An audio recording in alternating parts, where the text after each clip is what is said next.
رمضان كريم. تعاود علينا وعليك خويا العزيز. الله يحفظك. خاصك تعاود انت كي غادي مع الوقت. والله حتى الحمد لله. انت مزيان؟ الله ينورك خويا. الوليدات العائله والله حتى كلشي بخير. الوالده كلشي بخير. الوالده دابت علاه. جمع كلشي وقول الحمد لله. الحمد لله والشكر لله. السلام عليكم اخوان. وعليكم السلام شيخ.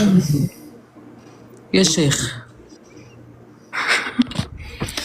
خليته مع الياس بعد.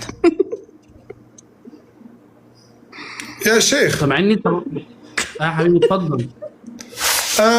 مثلا لو كان في شخص مثلا بيعمل بث من منزله مثلا بيطلب عيش، بيقول عليه يسترزق على اولاده على زوجته، بيبين زوجته في البث هل هذا يجوز ام لا يجوز؟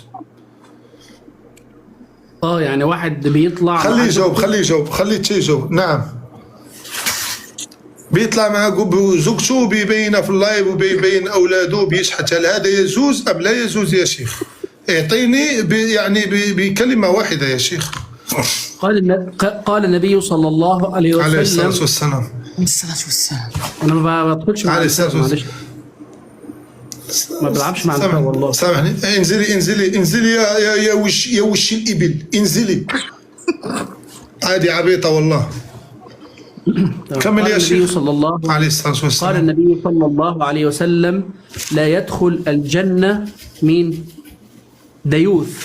قلنا يا رسول الله من الديوث؟ قال الذي لا يخاف على عرضه. واحد مش هيدخل الجنة أصلا. الله أكبر. الله أكبر يا شيخ. الله أكبر يا شيخ. الله أكبر يا شيخ. الله أكبر يا شيخ. الله أكبر يا شيخ. يا أمة محمد، يا أمة محمد. الله أكبر يا شيخ. الله ينورك يا شيخ. الله ينورك. الله ينورك. الله ينورك. الله ينورك يا أمة محمد.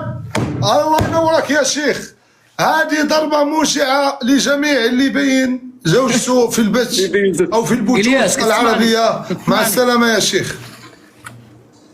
أيوة أنا مش فاهم برضو إيه يعني في دي. يا شيخ أسألك سؤال آخر، هل يجوز لك أن تصعد في البثوث ويعني تسترزق يعني كذا تستكشف على الحالة، ولا أنت مش بتقول بأن الانترنت هلا موجود فيه علماء ويعني مفتيين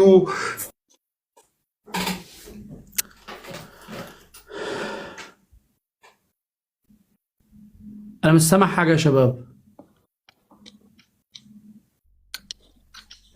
ليه واش الطلاق؟